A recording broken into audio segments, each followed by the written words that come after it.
Assalamualaikum warahmatullahi wabarakatuh.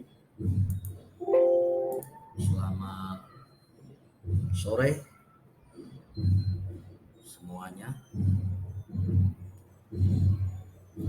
Kali ini saya ingin mempresentasikan tentang aksi nyata yang telah saya lakukan pada modul 1.4, yaitu tentang budaya positif. Saudara-saudara yang saya hormati, perkenalkan, saya adalah Sarwono, guru dari SMP Negeri 79 Jakarta, calon guru penggerak angkatan ke-7 Jakarta Pusat.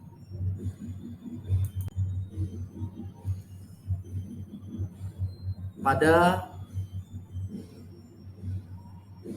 pembelajaran di modul 1 diawali dari paket modul 1 yang terdiri atas modul 1.1 tentang filosofi pendidikan nasional oleh Ki Hajar Dewantara, modul 1.2 tentang nilai-nilai dan peran guru penggerak, modul 1.3 visi guru penggerak, dan modul 1.4 budaya positif.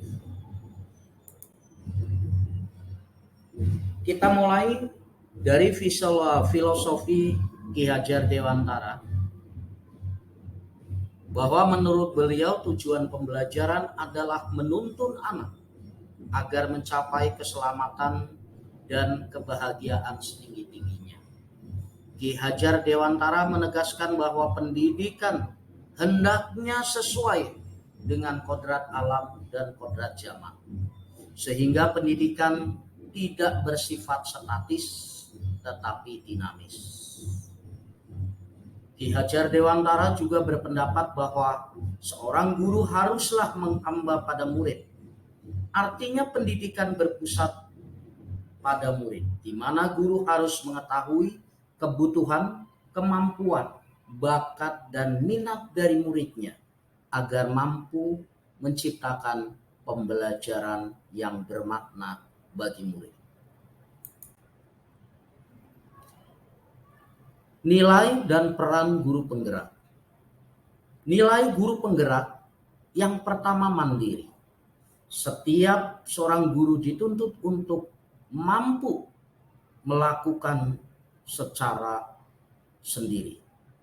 Yang kedua, reflektif, yang artinya apapun hasil dari pelatihan, dari sebuah kegiatan, kita bisa merefleksikan dalam kegiatan sehari-hari. Yang ketiga, kolaboratif, yang artinya mampu bekerja sama dengan siapapun, baik itu guru di sekolah tersebut, baik itu dengan tenaga kependidikan, maupun dengan guru-guru di luar, melalui MGMP, melalui kegiatan-kegiatan praktisi yang lain. Dan kebetulan saya sebagai wakil kepala sekolah bidang kesiswaan, maka saya komunitasnya memiliki komunitas bidang kesiswaan. Dan yang kelima, berpihak pada peserta didik. Selanjutnya, peran guru penggerak adalah menjadi pemimpin pembelajaran. Pastikan setiap kita adalah seorang pemimpin. Kemudian yang kedua, menggerakkan komunitas praktisi. Artinya kita harus mampu menjadi motor penggerak bagi teman-teman baik di sekolah maupun di luar sekolah. Baik itu di MGMP, baik itu di komite maupun di komunitas-komunitas yang lain. Yang ketiga, menjadi coach bagi guru lain. Setiap diri kita adalah pelatih. Kita harus mampu menjadi penggerak. Kita harus mampu memberikan pencerahan kepada teman-teman guru yang lain. Yang keempat, mendorong kolaborasi antar guru. Kehadiran kita harus menjadi pendorong untuk kerjasama sebuah tim. Baik itu tim di dalam kegiatan di sekolah kita maupun di luar sekolah kita. Yang kelima, mewujudkan kepemimpinan peserta didik. Artinya, jadikanlah bahwa setiap siswa adalah seorang pemimpin. Misalkan dalam bentuk kelompok, hari ini, kemudian besok lusa, kita pilih setiap siswa untuk menjadi seorang pemimpin kelompok tersebut secara bergantian.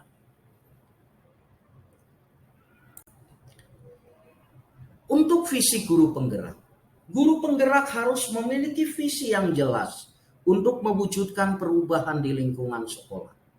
Visi merupakan gambaran masa depan yang belum terjadi. Visi dapat terwujud bila adanya kolaborasi antar semua warga sekolah. Oleh sebab itu, dalam mewujudkan visi diperlukan langkah konkret dengan menggunakan pendekatan inquiry apresiatif dalam tahapan bagja, yang terdiri dari B. Buat pertanyaan. Yang kedua, A. Ambil pelajaran. Yang ketiga, G. Gali mimpi. Yang keempat, J. Jabarkan rencana. Dan yang kelima, A. Atur eksekusi. Selanjutnya, di modul titik 4 kita belajar tentang budaya positif, yang merupakan perwujudan dari nilai-nilai atau keyakinan universal yang diterapkan di sekolah.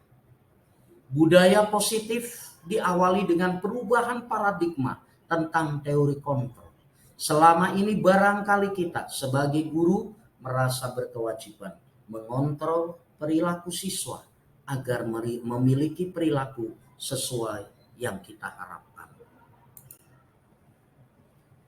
Saudara-saudara yang saya hormati, ada sebuah pertanyaan, sejauh mana pemahaman Anda tentang konsep-konsep inti yang telah Anda pelajari di model ini? Yaitu disiplin positif, teori kontrol, teori motivasi, hukuman dan penghargaan, posisi kontrol guru, kebutuhan dasar manusia, keyakinan kelas, dan segitiga restitusi. Adakah hal yang menarik untuk Anda dan di luar dugaan? Kita lihat yang pertama tentang disiplin positif. Merupakan pendekatan mendidik anak untuk melakukan kontrol diri dan pembentukan kepercayaan diri. Yang kedua tentang nilai kebajikan dan keyakinan kelas. Nilai positif yang diyakini oleh semua orang dan diterapkan dalam konteks kelas. Yang ketiga, posisi kontrol. Kita sebagai guru memiliki 5 posisi kontrol. Yang pertama, pemberi hukuman. Yang kedua, pembuat rasa bersalah. Yang ketiga, kita sebagai teman. Yang keempat, sebagai pemantau. Dan yang kelima, sebagai seorang manajer. Kemudian, kebutuhan dasar manusia. Pada prinsipnya setiap manusia memiliki kebutuhan dasar yang akan membawa manusia ini melakukan sesuatu. Yang pertama, untuk bertahan hidup. Yang kedua, kebutuhan kasih sayang dan rasa diterima. Yang ketiga, penguasaan. Yang keempat, kebebasan. Dan yang kelima, kesenangan. Kemudian kita belajar tentang segitiga restitusi, yang merupakan tahapan tindakan yang dilakukan oleh guru untuk membawa siswa mentaati kesepakatan kelas yang telah ditetapkan dan mengakui secara sadar dan terbuka ketika melakukan kesalahan, serta merasakan kenyamanan ketika sudah berperilaku jujur. Saudara-saudara yang saya hormati, ketika ditanyakan perubahan yang terjadi pada cara berpikir saya dalam menciptakan budaya positif di kelas maupun sekolah setelah mempelajari modul ini. Setelah mempelajari modul ini, saya mengetahui macam-macam posisi kontrol guru. Dan posisi manajer merupakan posisi kontrol ideal bagi seorang guru. Selain itu, saya mampu menyelesaikan permasalahan dengan menerapkan segitiga restitusi, sehingga murid akan menjadi pribadi yang lebih bertanggung jawab. Kemudian, apa pengalaman yang saya alami terkait penerapan konsep inti dalam modul budaya positif, baik di lingkup kelas maupun di sekolah. Dalam memposisikan diri sebagai guru, saya sering memposisikan sebagai teman dan pembuat rasa bersalah. Padahal yang ideal kita seorang guru adalah sebagai manajer. Perasaan saya semakin bersemangat untuk memposisikan diri sebagai manajer dan menerapkan segitiga restitusi dalam permasalahan yang terjadi di sekolah. Dengan hal tersebut sejatinya guru tengah membentuk rasa tanggung jawab pada murid untuk mencarikan solusi dari permasalahan yang dihadapi dan muncul kesadaran intrinsik dari murid. Terkait pengalaman dalam penerapan konsep tersebut, apa saja yang sudah baik? Apakah ada yang perlu diperbaiki? Hal yang sudah ada yaitu keyakinan kelas, nilai kebajikan, dan disiplin positif. Hal yang perlu diperbaiki yaitu posisi kontrol guru, yang sebelumnya lebih banyak di posisi teman dan pembuat rasa bersalah. Seharusnya di posisi manajer ini akan posisi kontrol paling ideal dan mampu menciptakan kesadaran pada diri murid. Sebelumnya saya lebih sering memposisikan sebagai teman dan pembuat rasa bersalah, karena saya meyakini posisi kontrol tersebut sudah ideal bagi guru. Tapi setelah mempelajari modul ini, saya memahami tentang posisi kontrol manajer yang ideal bagi guru, sehingga mampu membentuk murid yang bertanggung jawab saat memperbaiki kesalahannya dan melakukan kesadaran intrinsik dalam dirinya. Sebelumnya saya pernah menggunakan segitiga restitusi, tetapi saya belum mengenal konsep tersebut dan langkah-langkahnya. Ini selama ini saya pernah melakukan, tetapi mungkin tanpa disadari. Setelah belajar materi ini, saya baru menyadari, oh saya sudah melakukan ini, walaupun kurang dari ideal. Atas laporan guru BK, saya memanggil siswa tersebut. Kemudian saya bertanya tentang apa yang disampaikan oleh siswa tersebut. Siswa tersebut mengakui dan meminta maaf serta berjanji akan memperbaiki dan tidak mengulanginya lagi. Hal lainnya yang saya anggap penting yaitu kerjasama dari semua pihak di sekolah untuk mewujudkan budaya positif di lingkungan sekolah dan sarana prasarana yang baik untuk menciptakan suasana sekolah yang nyaman, aman, menunjang pembelajaran yang menyenangkan bagi murid. Nah, inilah dokumen aksi nyata budaya positif untuk siswa SMP Negeri 79 Jakarta. Ini budaya 5S. Kita mulai dari salam, sapa, senyum, sopan, dan santun. Kita adakan setiap hari Senin adalah upacara.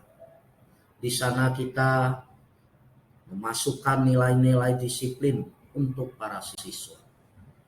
Kemudian setiap hari Selasa pagi adalah pembinaan dan pemberian motivasi dari setiap guru yang sudah dijadwalkan.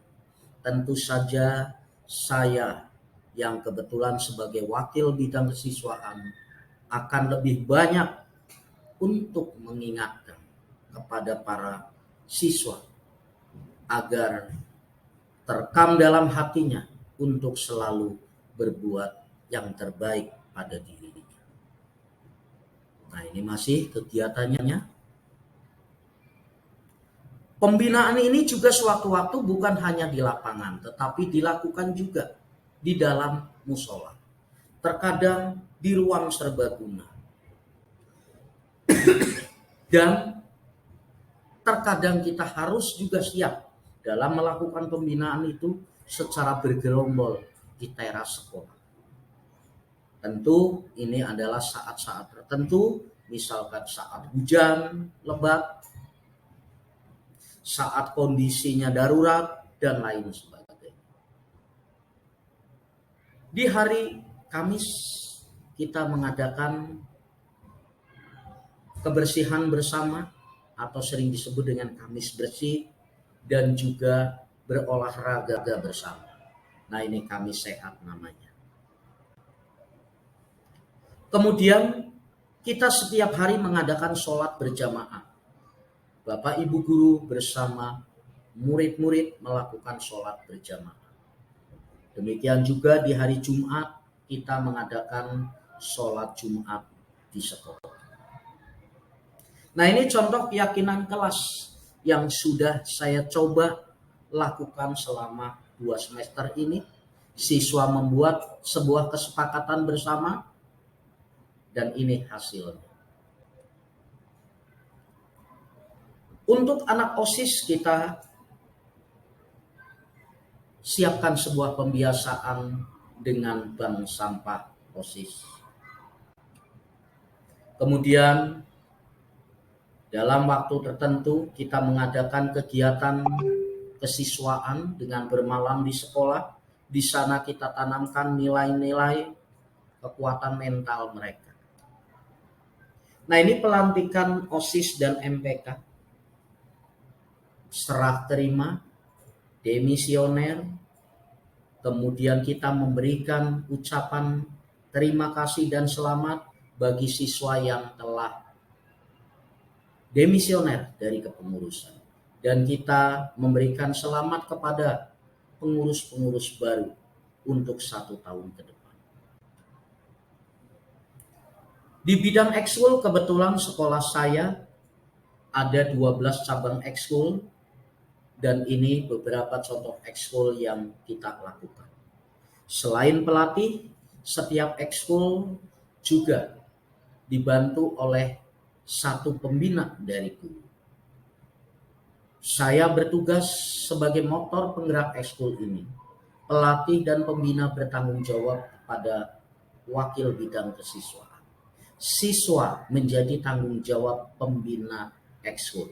Teknis latihan menjadi tanggung jawab pelatih ekskul. Nah, ini yang biasa saya lakukan. Satu contoh, ketika ada informasi gesekan dengan sekolah lain, maka saya akan langsung menelpon sekolah tersebut, kemudian mengajak siswa saya untuk mendatangi sekolah yang bersangkutan, kita pertemukan sehingga sedapat mungkin kita menghindari gesekan-gesekan antar sekolah.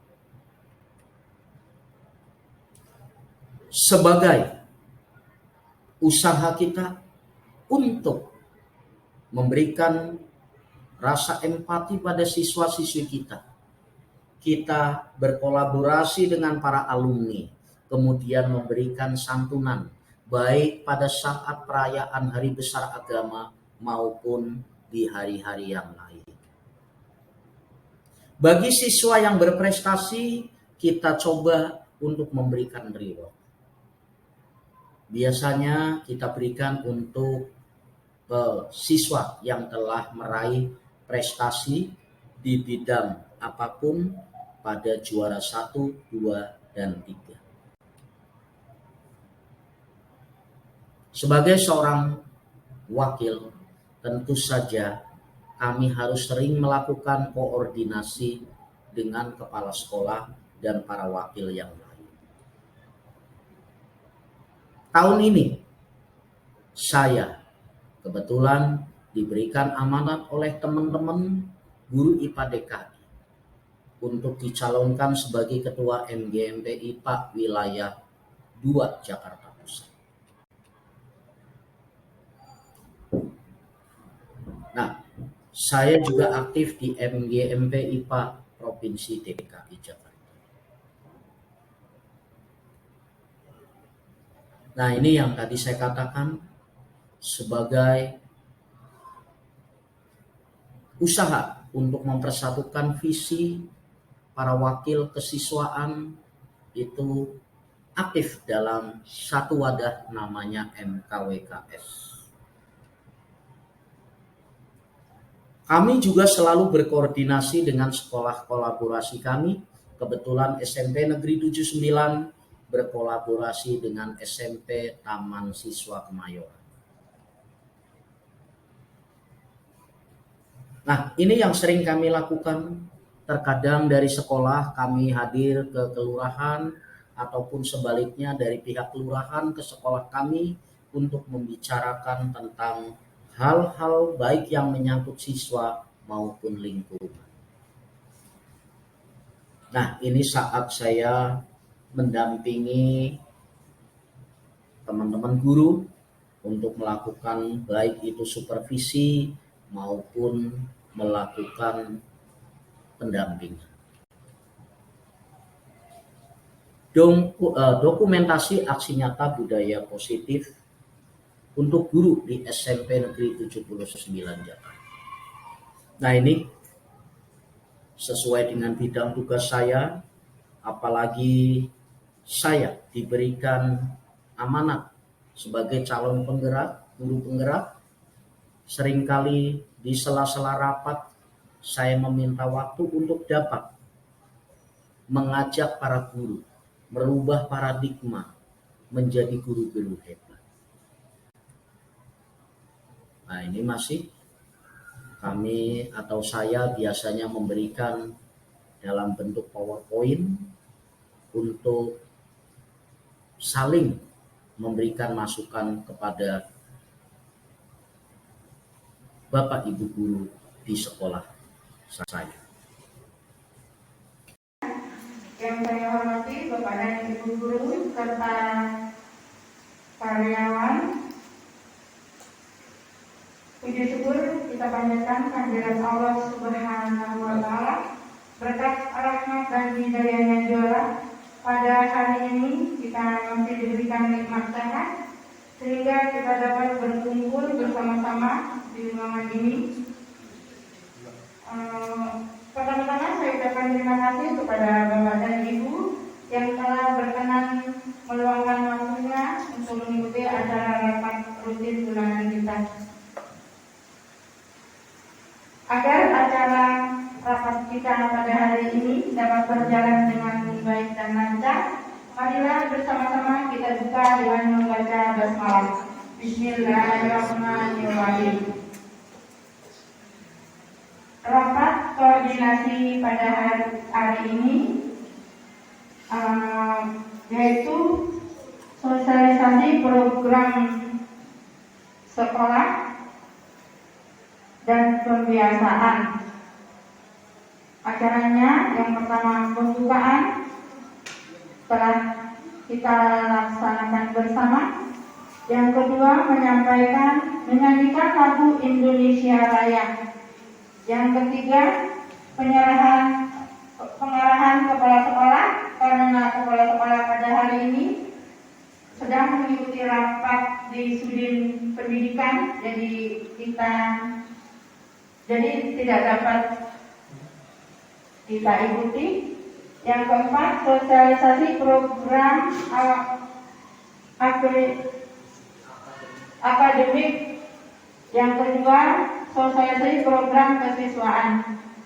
Yang keenam lain-lain, mungkin ada tanda jawab. Yang ketujuh penutup.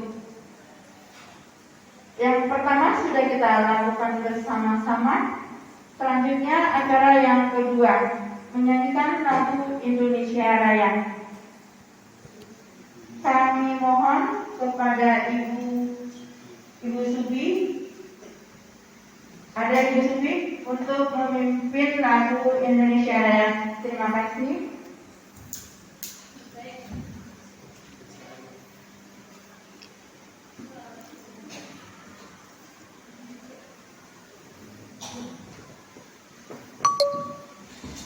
Kami mohon peserta rapat kerja hari ini dimohon untuk berdiri.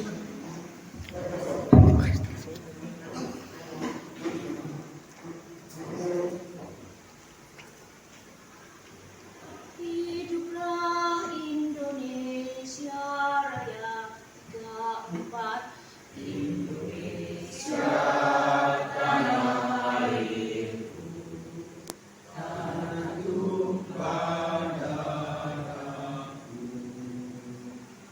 Di sanalah aku berdiri, jadi pandu ibuku. Indonesia kebangsaanku, bangsa dan tanah airku. Marilah kita berseru, Indonesia bersatu. Hiduplah tanahku, hiduplah negeriku, bangsaku, rakyatku semuanya. Bangunlah jiwanya, bangunlah badannya untuk Indonesia Raya. Indonesia Raya, merdeka, merdeka, tanahku, negeriku yang ku cinta.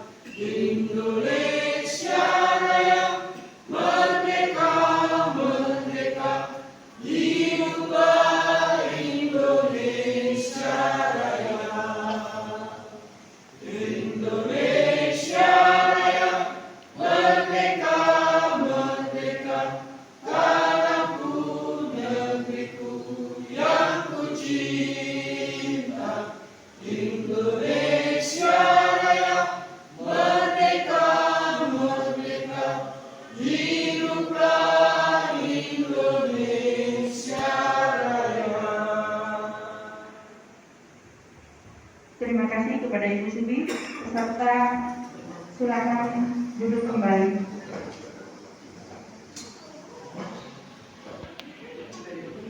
Acara selanjutnya sosialisasi program akademik yang akan disampaikan oleh Wakil Akademik. Kepada Bapak Sutarjo, saya persilakan. Bismillahirrahmanirrahim. Assalamualaikum warahmatullahi wabarakatuh.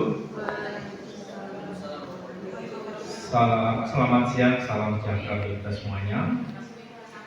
Yang terhormat Kepala SDN Negeri 79 Jakarta, Ibu Riani, yang kali ini berhalangan hadir.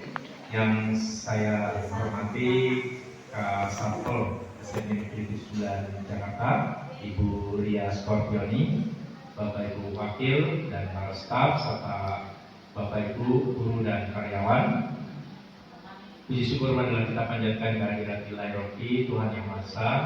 Di siang hari ini kita semuanya dalam kondisi sehat walafiat, sehingga kita bisa menghadiri acara kita, undangan kita pada siang hari ini untuk melakukan kegiatan koordinasi.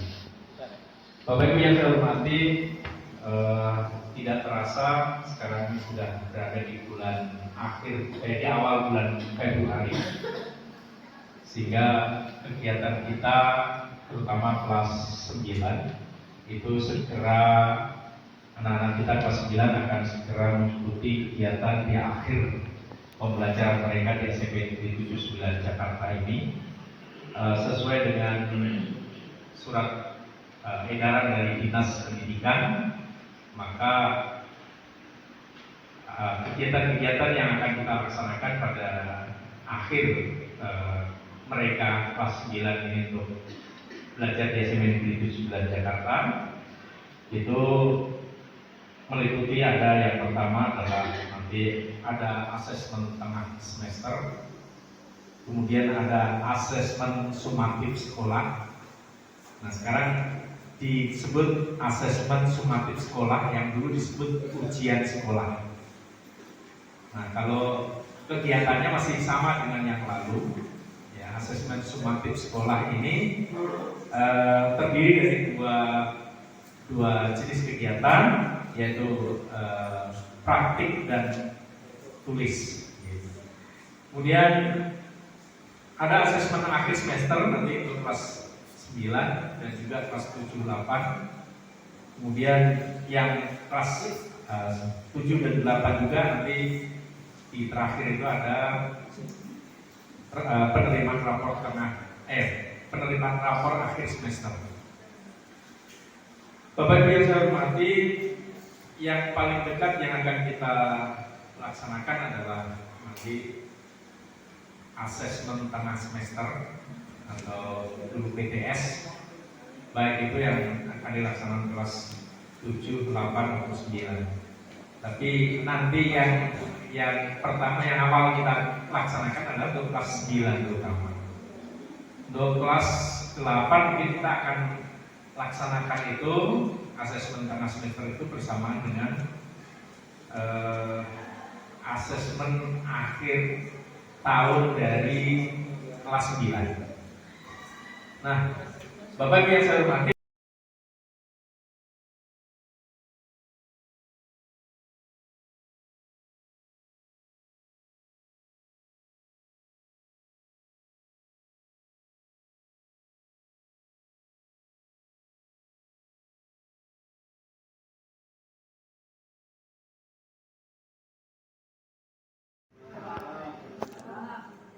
selamat siang semuanya.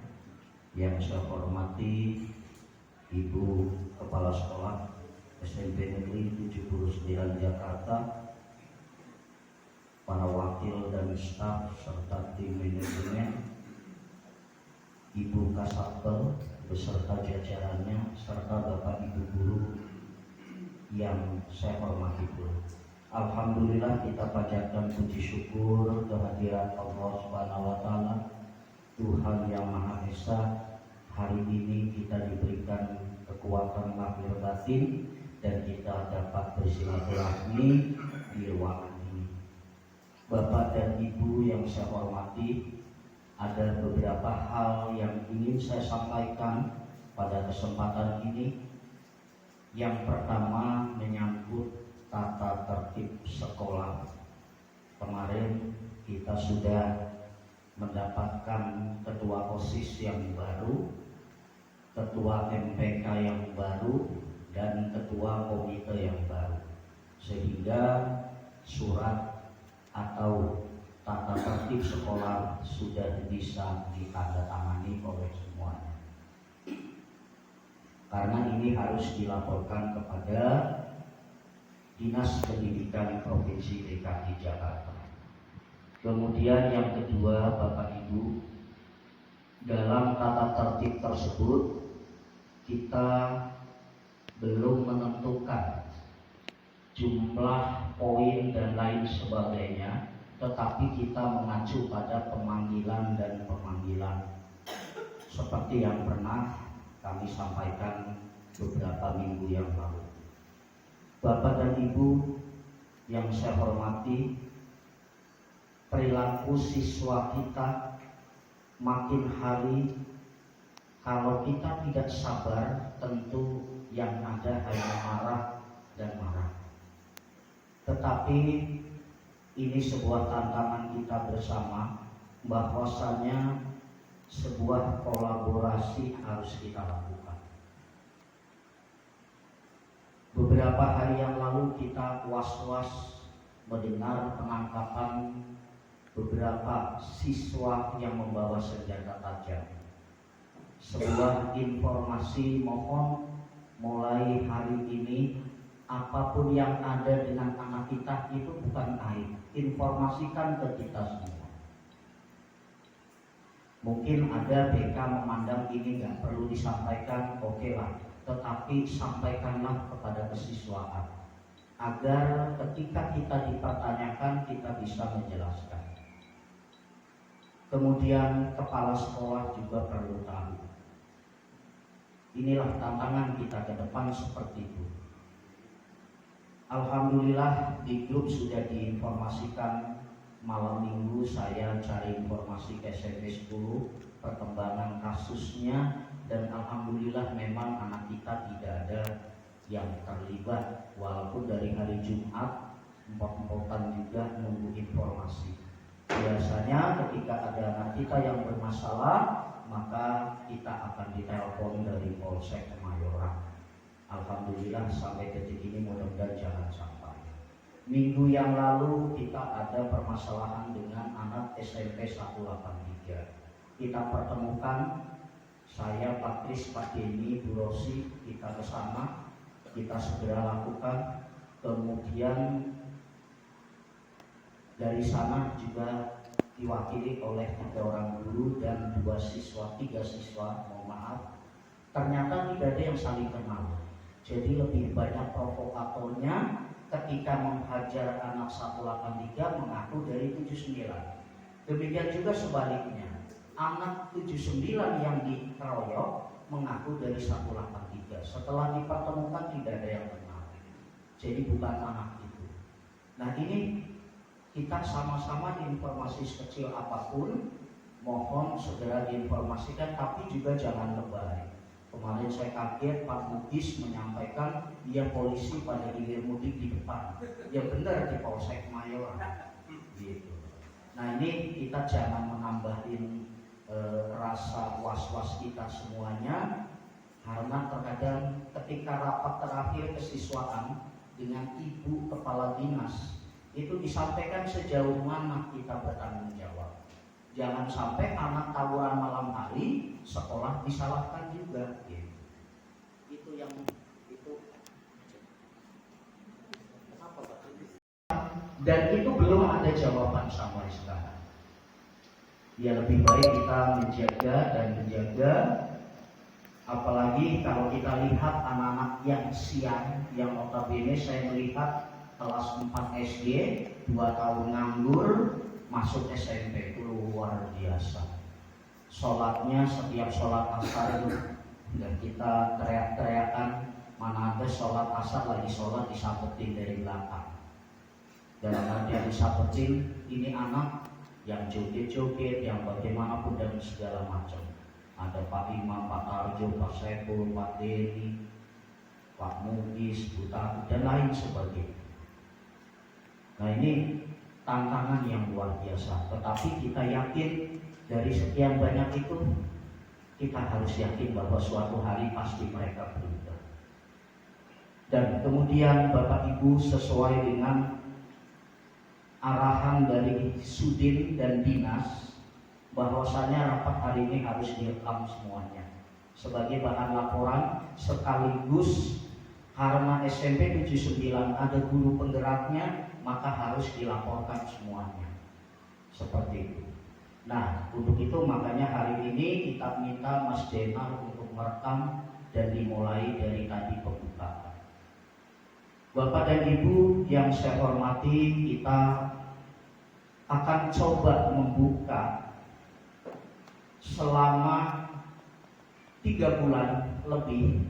Saya mengikuti pendidikan calon guru penggerak, dan ini harus disampaikan kepada Bapak Ibu sebagai bahan perubahan paradigma SMP Negeri 79 Jakarta.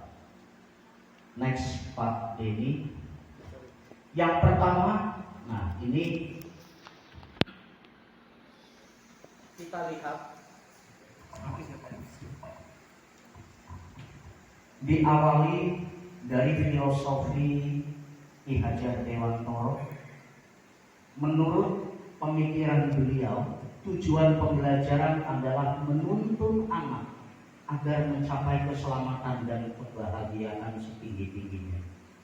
Jadi kalau sudah dengar kalimat yang pertama, kita sudah nggak boleh marah, nggak boleh naik kelas, dan lain sebagainya. KHD menegaskan bahwa pendidikan hendaknya sesuai dengan kodrat alam dan zaman. Kodrat alam artinya anak lahir itu ya itu adanya, kita nggak bisa menyalahkan. Kodrat zaman sekarang nggak bisa. Kalau kita berbicara dulu kita main congklak, dulu kita main petak umpet, sekarang mainnya handphone, tidak bisa kita beda-bedakan. Itu sesuai zaman. Sehingga pendidikan tidak bersifat statis tetapi dinamis, bergerak. KHD juga berpendapat bahwa seorang guru harus menghamba pada murid. Apa artinya menghamba? Nah ini artinya pendidikan berpusat pada murid, di mana guru harus mengetahui kebutuhan, kemampuan, bakat dan minat dari muridnya agar mampu menciptakan pembelajaran yang bermakna. Jadi bahasanya kalau olahraga taktis, patar sofa, main basket, ikuti. Tetapi di sanalah kita memberikan sebuah pendidikan. Lu sholatnya 2 rakaat aja, kasih penjelasan gak bisa, tetap harus 4 rakaat dan lain sebagainya. Itulah yang paradigma yang diubah dalam pendidikan sekarang ini. Jadi guru menghamba kepada murid. Next Pak Dedi. Nah, kita harus tahu nilai dan peran kita sebagai seorang guru. Peran yang pertama kita lihat, kita lihat nilainya dulu. Nilai yang pertama mandiri. Setiap guru saya bertanggung itu sudah pasti. Kita sampai bisa berdiri di depan kelas karena sebuah kemandirian. Yang kedua, reflektif. Kita setiap pelatihan, setiap kegiatan, kita harus merefleksikan untuk murid dan untuk teman-teman kita semua. Yang ketiga, kolaborasi. Kita harus bekerja sama. Gak bisa kita main sendiri, gak bisa kita bergerak sendiri. Ketika wali kelas melihat anak bermasalah, oh saya harus bicara dengan wali kelas yang lain. Saya bicara dengan guru BK, saya bicara dengan siswa. Itulah kolaborasi. Ketika kemarin Ibu Hilalia Pak Salomo kita ujian praktek apa? Ya udah, ayo Bu Hilal maunya bagaimana? Bu Novi maunya bagaimana? Gini-gini, ya udah ayo nanti kapan kita bicara bertiga. Itulah sebuah kolaborasi. Kita tidak mungkin memaksakan kehendak diri kita sendiri. Tetapi misalkan kebetulan untuk pelajaran seni budaya ada 22 aja ya, nah, dikolaborasikan Bu Eko maunya gimana, Bu Sugi maunya bagaimana, pertemukan. Itulah sebuah kolaborasi. Nah, kemudian yang ketiga, Bapak Ibu, inovatif. Artinya inovatif, saya lihat dari sisi misalkan guru IPA, ada saya, ada Bu Sumira, ada Bu Hilalia, Bu Novi, Bu Ilma. Masing-masing pasti punya ciri khas. Saya pengennya begini, saya pengennya begini, saya pengennya begini. Itulah sebuah inovatif. Dan seorang guru harus punya inovatif. Dan yang terakhir adalah berpihak pada peserta didik. Kembali lagi tadi menghamba, berpihak pada peserta didik. Apa yang membuat peserta didik asik, enak, senang dan lain sebagainya? Kalau memang perlu harus bernyanyi, bernyanyi. Pak Agus kan bernyanyi. Mungkin bisa sewaktu-waktu jangan hanya panggung, bisa dengan bernyanyi. Bahkan Pak Salmi itu sudah dengan lagu-lagu yang asik ya, Pak Salmi ya. dibuat pembelajaran dengan benar. Yang berikutnya peran guru Bapak Ibu. Di sini yang pertama adalah menjadi pemimpin pembelajaran. Semua guru adalah pemimpin pembelajaran. Tanpa kata lain, semua guru wajib menjadi seorang pemimpin pembelajaran. Tentu pembelajaran yang utama adalah pembelajaran dalam mata pelajaran. Kemudian yang kedua, Bapak Ibu, mampu menggerakkan komunitas praktisi. Apa itu komunitas praktisi? Kembali lagi contoh tadi, guru IPA ada 6 orang, ada 5 orang. Busung menginginkan begini, itu bergerak, namanya menggerakkan. Bu Hilaliah menginginkan begini, itu menggerak. Itu dalam lingkup sekolah. Untuk di luar sekolah ada MGMP misalnya. Ada MGMP tingkat kecamatan, ada tingkat wilayah dan tingkat. Ya, kebetulan Pak Imam di sini sebagai ketua MGMP wilayah untuk bahasa Inggris. Kemarin saya diminta untuk melanjutkan estafet MGMP IPA wilayah Jakarta Pusat 2. Dulu Bu Tutut, mungkin di sini nanti ada Bu Soleha di tingkat kecamatan.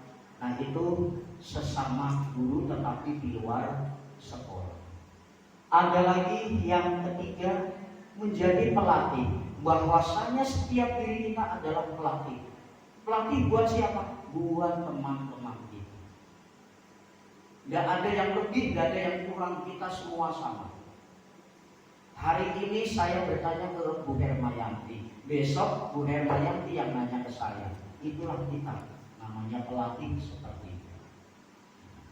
Jangan terus berpikir, ada Pak Salmi, ada Pak Denny, ada Bu Novi, ada Bu Kopi, kebetulan yang muda. Dan yang muda biasanya kalau dimintain tolong asik.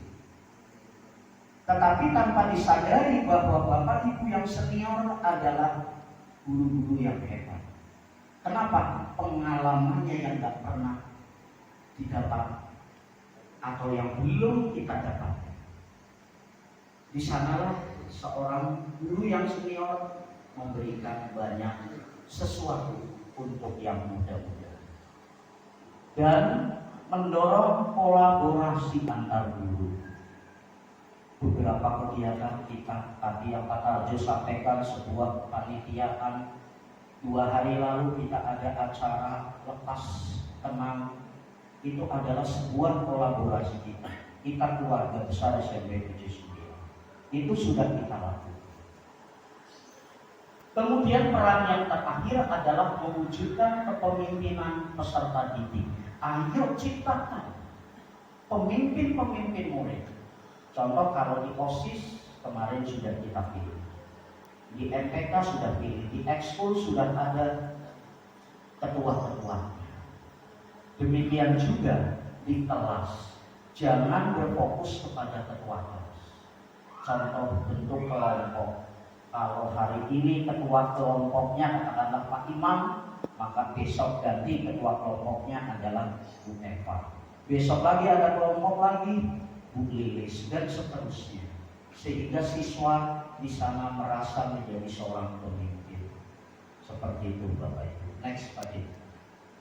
Nah ini seterusnya. Sehingga siswa di sana merasa menjadi seorang pemimpin. Seperti itu Bapak Ibu. Next Pak Dik. Nah ini kita harus punya visi. Jadi nanti visi yang ada di depan semua sekolah akan dirubah. Nah ini gambaran visi secara sederhana. Ini karena memakai guru penggerak, tetapi ini bukan hanya guru penggerak, semua guru. Guru harus memiliki visi yang jelas untuk mewujudkan perubahan di lingkungan sekolah. Visi merupakan gambaran masa depan yang belum terjadi. Ya, seperti ini. Oh, itu bisa Pak Jenny, Pak Jenal. Visi merupakan gambaran masa depan yang belum terjadi. Visi dapat terwujud bila ada kolaborasi antar semua warga sekolah.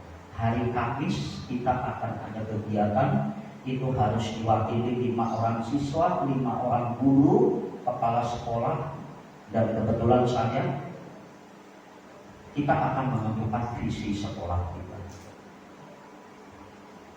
Nah, kemudian apa?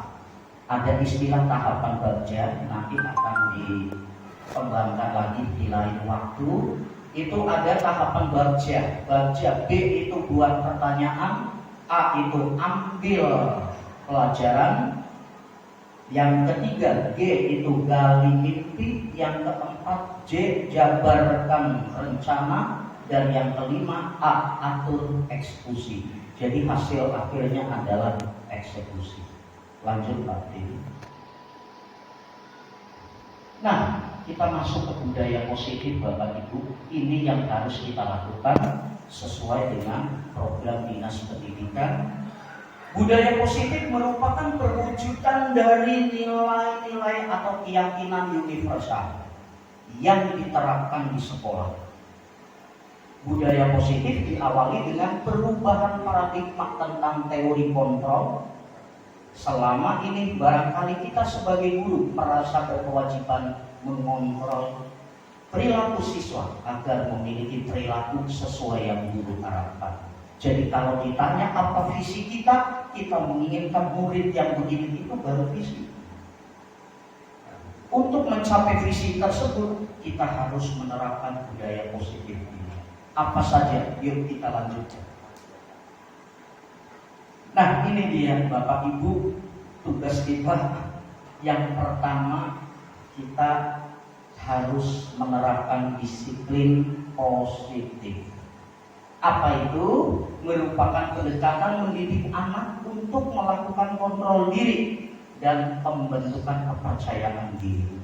Ini tugas proses kita yang paling berat. Yang kedua, nilai kebajikan dan keyakinan kelas. Nilai positif yang diyakini oleh semua orang dan diterapkan dalam konteks kelas. Waktu itu saya share contoh keyakinan kelas 92 kalau tidak salah. Saya tanya sama anak-anak karena itu jadi pertanyaan umpan balik ke Sudin. Guru siapa lagi yang sudah membuat? Pak Salmi. Katanya Pak Salmi bikin itu dari jawaban anak, saya lihat di laptop saya. Nah, Bapak Ibu bisa ketika ada anak, saya yakin yang lain ada mungkin itu yang ada di jawaban anak. Kita buat, ayo kita mau belajar anak-anak, kita mulai, kita harus buat kesepakatan. Yang pertama, masuk tepat waktu Bu, tulis. Bu, nggak boleh tidur di kelas Bu, tulis. Nanti setelah selesai semua, kita siap ya sepakati, itu namanya keyakinan kelas. Dan anak ketika sudah membuat kesepakatan, jarang dilanggar. Kita nggak ada, mereka ketua kelas sangat dihargai. Kenapa? Ketika guru berhalangan hadir, maka siapa yang tanggung jawab? Ketua kelas. Mereka akan coba mentaati. Nah, itu salah satu cara bagaimana siswa bisa kita kuasai tanpa kita harus melotot kepada mereka. Berikutnya Bapak Ibu, posisi kontrol. Yang pertama pemberi hukuman. Ini kita, posisi kita semua. Apa itu pemberi hukuman? Kerjanya kita senangnya ngasih hukum. Anak melanggar hukum, anak begini hukum, pokoknya dihukum. Maukah kita seperti itu terus menerus? Yang ada di anak, ya Bapak ini pasti menghukum. Yang kedua Bapak Ibu, pembuat rasa bersalah. Nah, kenapa kamu berbuat seperti itu? Ibu kecewa banget sama kamu. Jadi anak merasa bersalah. Kalau itu lebay terus menerus, yang ada anak itu dalam. Yang ketiga Bapak Ibu, sebagai teman, biasanya kita kita deketin, kita rangkul, kita ajak main bareng. Apa efeknya? Anak belajar. Boleh kita di posisi itu, tetapi tidak selamanya harus di posisi itu. Yang keempat, Bapak Ibu sebagai pemantau. Jadi kerjaan kita mencari informasi anak itu. Tiba-tiba, nak kamu sini, kata Pak Dini kamu begini ya. Nak kamu sini, kata Pak Imam kamu begini ya. Itu pemantau. Yang terakhir adalah manajer. Pesan dari kementerian, jadilah guru sebagai seorang manajer. Apa? Semua yang 5 fungsi itu dijalankan sampai akhirnya seperti yang pernah saya sampaikan videonya waktu itu tentang segitiga retribusi. Bagaimana seorang anak dia mengakui kesalahannya, kemudian ingin berubah menjadi lebih baik. Hari Jumat Dimas kelas 86 saya panggil bersama orang tuanya terpaksa karena hampir setiap pelanggaran Dimas selalu muncul ke permukaan. Saya ajak bicara, ternyata luar biasa. Ibunya adalah seorang janda dan belum lama beberapa hari yang lalu baru menikah. Dimas itu anak yatim. Suruh sholat susah, suruh mengerjakan apapun di rumahnya. Sampai akhirnya saya ingin mendengar Dimas berbicara suka-suka dia. Dan hasil akhirnya, Pak, saya janji saya ingin memperbaiki diri. Saya banyak salah, saya banyak dan lain sebagainya. Paling tidak, saya tidak menuntut dia harus menjadi manusia yang luar biasa, tetapi paling tidak bisa berubah dari yang kemarin-kemarin. Misalkan jadi jagoan di kelasnya, jadi pengaco di musola, jadi pengaco di lapangan. Bahkan beberapa kali waktu istirahat sudah masuk, Dimas ini masih asik di kantin. Ayo Bapak Ibu, saya mohon kita sama-sama, ini tantangan kita semua. Kita tidak pernah tahu di antara ratusan bahkan ribuan anak yang sudah kita bimbing, mungkin salah satu dari mereka yang akan membantu kita menuju surga. Untuk itu, posisi manajer ini, ayo kita sama-sama kita sepakati bahwa seorang guru berperanlah sebagai seorang manajer, bukan sebagai seorang penghukum, bukan sebagai teman mereka, bukan hanya sebagai pemberi hukuman, sebagai pemantau, tapi manajer, karena manajer itu menyangkut semua. Nanti insya Allah akan saya share ke Bapak Ibu apa contoh-contoh seorang manajer pembelajaran. Paling tidak kita punya coba kita rubah paradigma kita. Apakah benar seorang siswa dapat sedikit berubah, sedikit saja berubah. Kemudian Bapak Ibu, kenapa sih anak itu melanggar? Tentunya kita harus tahu dasar utama pelanggaran seorang anak. Kita lihat kebutuhan dasar manusia, termasuk diri kita. Yang pertama adalah untuk bertahan hidup.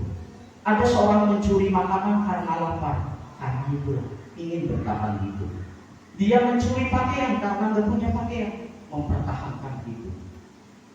Mencuri minuman karena ingin haus, dia nggak mau mati kehausan, dan lain sebagainya. Itu cara mempertahankan hidup. Ketika sudah dalam posisi yang sangat-sangat tidak bisa dilakukan. Yang kedua, Bapak Ibu butuh kasih sayang. Rupanya kadang-kadang anak bandel, anak nakal hanya ingin perhatian dari wali kelas, hanya ingin perhatian dari kita, nyari perhatian. Anak iseng ke temennya yang perempuan, sebetulnya hanya ingin perhatian. Diam-diam dia suka dengan anak perempuan tersebut dan lain sebagainya. Ya, Pak Dini sering ini ya, Pak Dini ya, minta perhatian nggak Pak Dini? Butuh kasih sayang. Kemudian yang ketiga, Bapak Ibu, ini penguasaan. Jadi setiap manusia prinsipnya ingin menguasai. Ini mainan saya adalah kecil. Kalau dewasa, saya harus jadi ini, saya harus begini. Dan yang tepat, Bapak Ibu, kebebasan. Setiap diri kita prinsipnya suatu hari pengen bebas. Kita nggak mau diatur terus, baik oleh pimpinan, oleh tata tertib dan lain sebagainya. Itu sudah sifat dasar manusia. Dan yang terakhir untuk kesenangan. Ada saatnya kita senang-senang, informasinya sih dari Bu Heni, kita nanti saat munggahan kita mau jalan-jalan itu ya busung ya, kemarin ya busung ya, mudah-mudahan jadi kita nggak perlu jauh-jauh, yang penting kita bersama seperti itu. Insya Allah mudah-mudahan nanti bisa berjalan sesuai dengan apa yang kita inginkan. Prinsipnya suatu hari pengen bebas, kita nggak mau diatur terus, baik oleh pimpinan, oleh tata tertib dan lain sebagainya. Itu sudah sifat dasar manusia. Dan yang terakhir untuk kesenangan. Ada saatnya kita senang-senang, informasinya sih dari Bu Heni, kita nanti saat munggahan kita mau jalan-jalan itu ya busung ya, kemarin ya busung ya, mudah-mudahan jadi kita nggak perlu jauh-jauh, yang penting kita bersama. Seperti itu, insya Allah mudah-mudahan nanti bisa berjalan sesuai dengan apa yang kita inginkan. Bapak dan Ibu yang saya hormati, dari keempat itu yang terakhir saya menuliskan tentang segitiga restitusi yang merupakan tahapan tindakan yang dilakukan guru untuk membawa siswa menaati kesepakatan kelas. Jadi inilah, kalau sekarang nggak ada hukuman, adanya konsekuensi dari sebuah apa yang dilakukan, sehingga nanti hasil akhirnya adalah siswa tersebut akan merasakan kenyamanan. Itu hasil akhirnya. Nah, itu sudah pernah saya sampaikan melalui video yang sabda yang penyelesaian sabda. Pak Badrudin, mohon maaf, bagaimana sabda sekarang? Iya, ada perubahan ya, Pak ya. Iya, saya akan melihat Dimas dalam seminggu ini. Makanya, ayo, saya tadi dengan Pak Tarjo sudah coba, yuk kita sisir anak-anak bermasalah di kelas. Mana yang kita bisa coba dengan praktek ini, mana yang harus kita dorong supaya keluar. Karena daripada nggak naik kelas susah, mendingan kita dorong untuk keluar. Seperti itu Bapak Ibu. Lanjut Pak Dini. Nah, ini kalau perubahan yang terjadi pada cara berpikir guru tentang budaya positif di kelas maupun sekolah, setelah mempelajari modul ini, guru diharapkan mengetahui macam-macam posisi kontrol guru dan manajer adalah yang terbaik. Jadi harapannya di perubahan paradigma pembelajaran semua guru harus menjadi seorang manajer pembelajaran. Lanjut Pak Dini.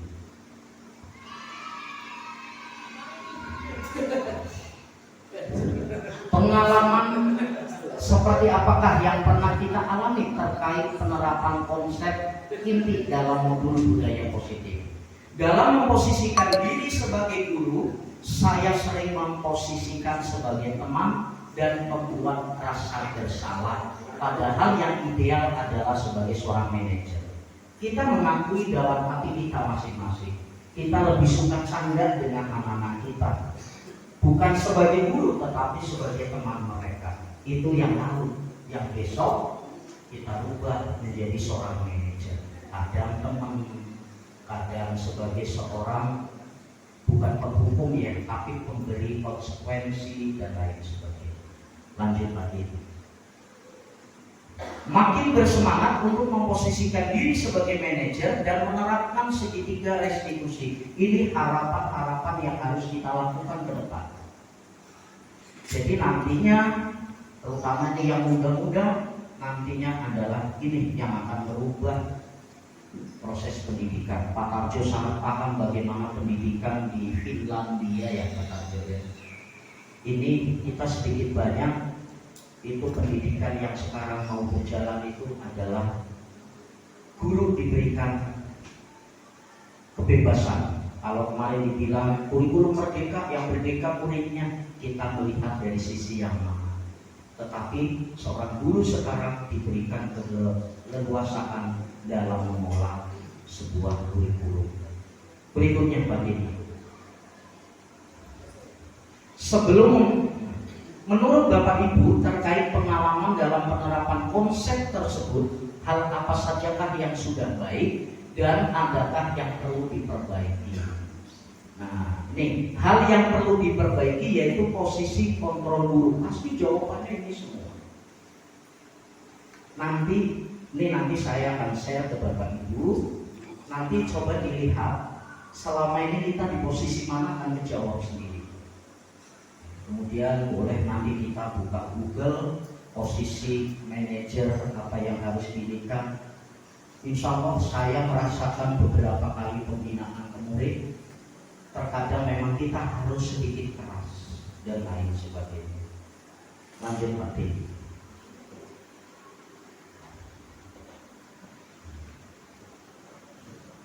Ini sebelum kita paham dengan materi yang sekarang, kita ada di mana? Terus kita nyadari nggak pernah melakukan restitusi kan? Saya yakin semua Bapak Ibu pasti pernah, tetapi belum tahu itu teori apa namanya. Jadi sebetulnya kita semua sudah melakukan, hanya mungkin kurang sesuai dengan apa yang menjadi tahapan-tahapannya. Tetapi saya yakin, apalagi guru BK ini harus gembleng nih segitiga restitusi. Karena itu sebagai garda terdepan dalam penyelesaian masalah siswa. Baru nanti ke wali kelas dan ke Bapak Ibu guru semuanya, bahkan kita bisa gunakan di rumah dalam mendidik keluarga kita. Ya, lanjut tadi. Sebelum mempelajari modul ini, pernahkah Anda menerapkan segitiga restitusi ini tadi? Saya sudah jelaskan. Lanjut lagi. Selain konsep yang disampaikan dalam modul ini, adakah hal lain yang menurut Anda penting untuk dipelajari dalam proses menciptakan budaya positif, baik di lingkungan kelas maupun sekolah? Nah, ini kalau jawaban saya, hal lainnya yang saya anggap penting yaitu kerjasama dari semua pihak di sekolah untuk mewujudkan budaya positif di lingkungan sekolah dan sarana prasarana yang baik untuk menciptakan suasana sekolah yang nyaman, aman, dan menunjang pembelajaran yang menyenangkan bagi murid.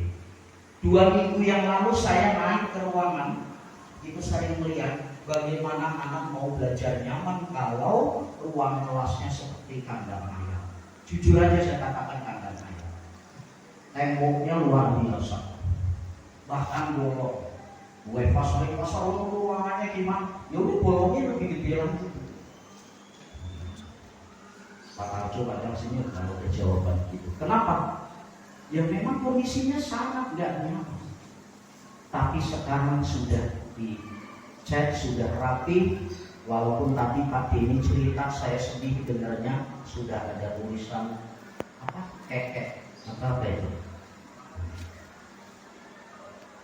Apa? Ini tugas kita bersama, kolaborasi. Sampaikan di grup kan tadi Pak Denny ini. Sampaikan di grup aja nggak apa-apa. Ini menjadi tanggung jawab kita bersama. Setiap ada masalah apapun di siswa, sampaikan aja di grup supaya kita semua jadi tahu. Dan penilaian kepada anak itu sekali lagi, kita bukan dalam menghukum, bukan dalam mengadili, supaya kita semua punya pendapat. Ketika itu berjalan berarti tanpa kita sadari kolaborasi antar guru di sekolah kita berjalan dengan baik. Dan insya Allah pasti ada jalan keluarnya.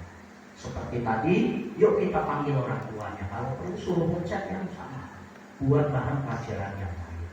Gak bisa anak itu menulis di tembok kemudian dihukum suruh lari 50 kali.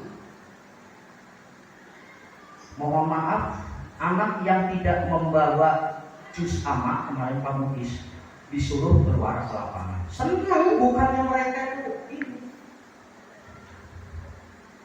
Apalagi kalau di sekolah ya Pak Tarjo ya, sekolah 3 hari, alhamdulillah. Itulah anak kita sekarang seperti itu. Yuk kita cari konsekuensi yang memang membuat anak tidak mau mengulangi. Seperti itu Bapak Ibu. Lanjut Pak Denny. Ya, itu budaya positif. Harapan saya karena menyangkut amanat yang harus saya sampaikan kepada Bapak Ibu, sekolah kita sarana prasarananya sudah mulai baik. Tidak masalah ketika Bapak Ibu memberikan masukan ke kami tim manajemen maupun khususnya ke para wakil, itu pasti menjadi bahan obrolan kami untuk perbaikan ke depan. Dan ketika memang kami diam, mungkin karena apa yang disampaikan itu tidak sesuai dengan apa yang kami lakukan. Tetapi satu prinsip kami bertiga, terutama saya, Pak Tarjo, Bu Eva, apa yang kita lakukan insya Allah ini untuk SMP 79. Kita tidak berpikir jauh kemana-mana, tetapi kami ingin melakukan yang terbaik untuk SMP 79. Tentunya segala masukan dari Bapak Ibu, segala kerjasama kita semua, tentunya ini menjadi modal dasar yang luar biasa untuk perbaikan sekolah ke depan. Mungkin itu saja Bapak Ibu, mohon maaf tanpa bermaksud mengajari dan lain sebagainya, tetapi yang saya lakukan adalah bertukar pengalaman. Dan saya yakin Bapak Ibu yang lebih senior pasti pengalamannya lebih luar biasa lagi. Terima kasih. Assalamualaikum warahmatullahi wabarakatuh.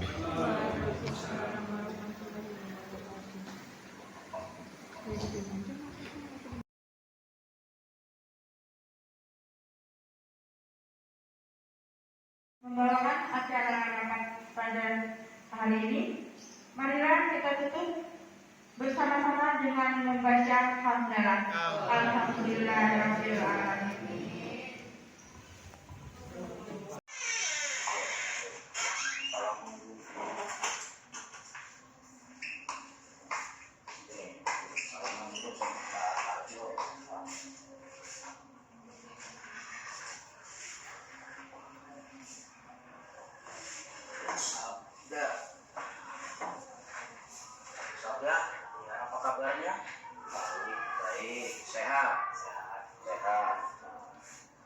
Lagi belajar ya, kayaknya masih ngantuk ya.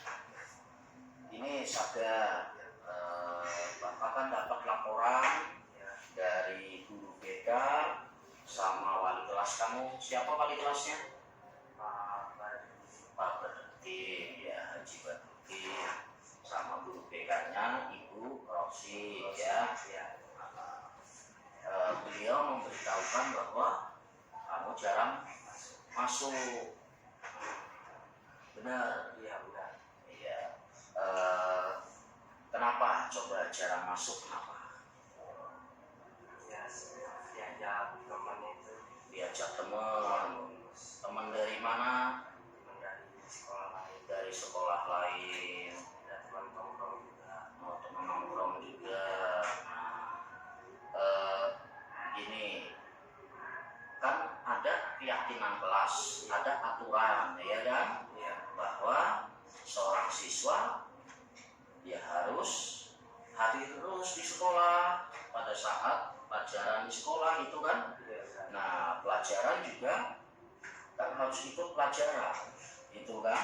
Nah, berarti kamu kan karena nggak hadir, ya otomatis melanggar aturan. Benar.